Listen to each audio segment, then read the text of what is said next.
Tartu, Estonia. A remarkable undertaking is about to begin, starting right here in Tartu. How to describe it? It's an event, there's no doubt about that. A happening, a challenge. Some people would call it simply crazy. But actually, I'll tell you what, it's one of the largest scale sporting events of the summer. But there's only one person on the starting line. Let's give her the floor. Hello, Maarika. Hello. Rumor has it that you've got an intriguing plan afoot. Could you tell us a little bit more about that? Yeah, you could say so. I'm planning to walk from my hometown Tartu in Estonia to Santiago de Compostela in Spain, on foot, the whole way. Wow!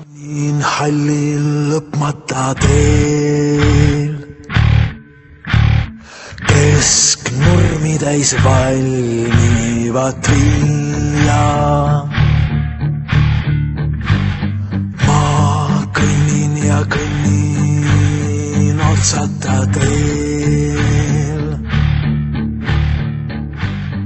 Ju lapsena teesin. So, where did you get this idea? What's led you to something like this? And why Santiago? Well, historically Santiago used to be one of the main destinations for pilgrimage, besides places like Jerusalem, Rome, Mecca. But nowadays many people walk there for other reasons, and loads of people walk there, and especially during the summer months. As for me, I actually already walked to Santiago once, last autumn. And then I started from one of the usual places where people start their pilgrimage, near the border between Spain and France. And this walk was pretty much exactly 900 kilometers long, so actually a lot shorter than what I'm going to do this time. This walk was a very, very good experience, but somebody of my fellow pilgrims said that the real pilgrimage actually starts from the front door of your own house. And somehow I just couldn't get rid of this thought in my head. At first I really thought this was a crazy idea and there was just no way I could do it. But somehow I started to get more and more used to it and started to really consider it as a possibility. Of course I hesitated for a long time, and usually during the daytime where there was broad daylight and possibly sunny outside, I imagined myself walking, being happy, smiley, and then I really wanted to do it. But at night time I was really happy to be at my home, feeling safe and going to my cozy bed. But then finally I asked myself how I would feel if I decided not to go, not to undertake this walk. And I had this empty feeling inside, so this was a sign I really needed to go. Why do people usually go to Santiago de Compostela?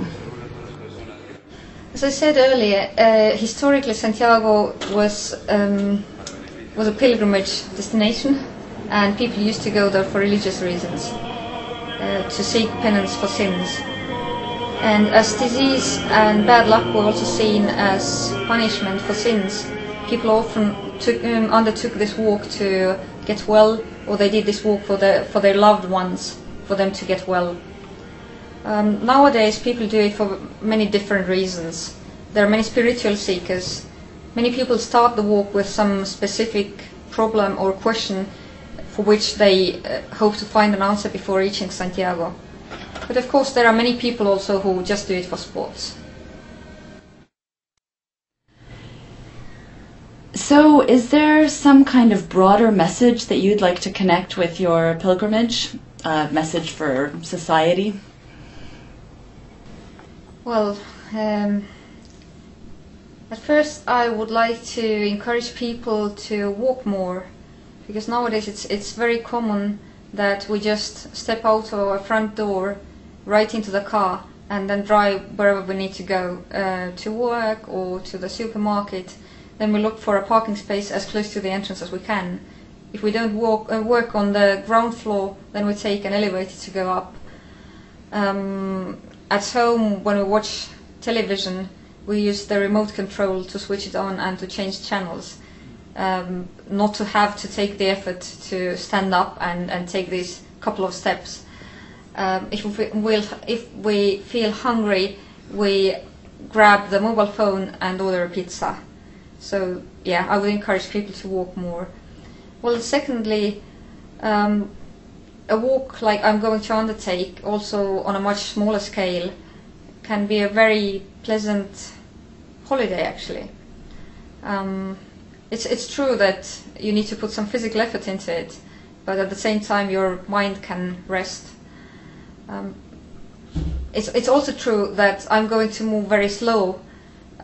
If you went by car to reach the Polish-German border, you would need actually less than 24 hours. And by plane it would even take much less. And for me it's going to take more than 1 month. But at the same time I'm going to experience the road in a completely different way. I'm going to experience each step. I'm going to hear the birds sing. I'm going to smell the nature. I'm going to meet people. Also, I can walk on paths where you can never go by car. I have to say that your own feet, this is the most eco-friendly means of transport. So I'm also advertising, also promoting ecotourism. And for me it was also important to realize that I can actually dream big and to actually make my dreams come true or turn my dreams into reality.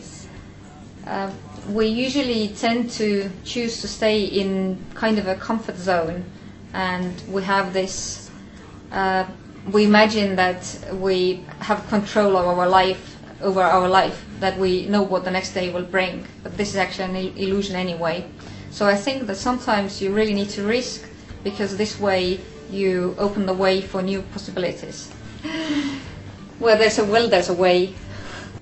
Thank you, Maarika, and good luck. I wish you a fantastic trip, physically, mentally, spiritually, socially.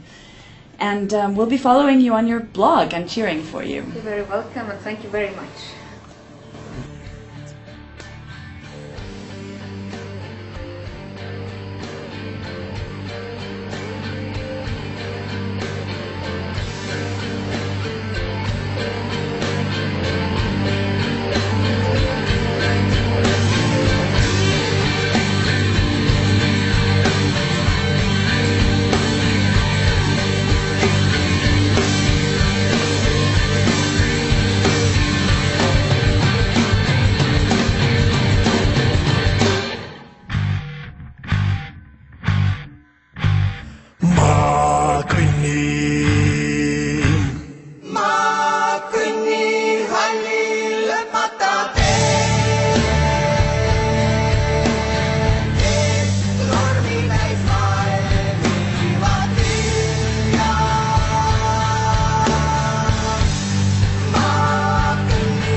Lapsena kõndida armastas veel.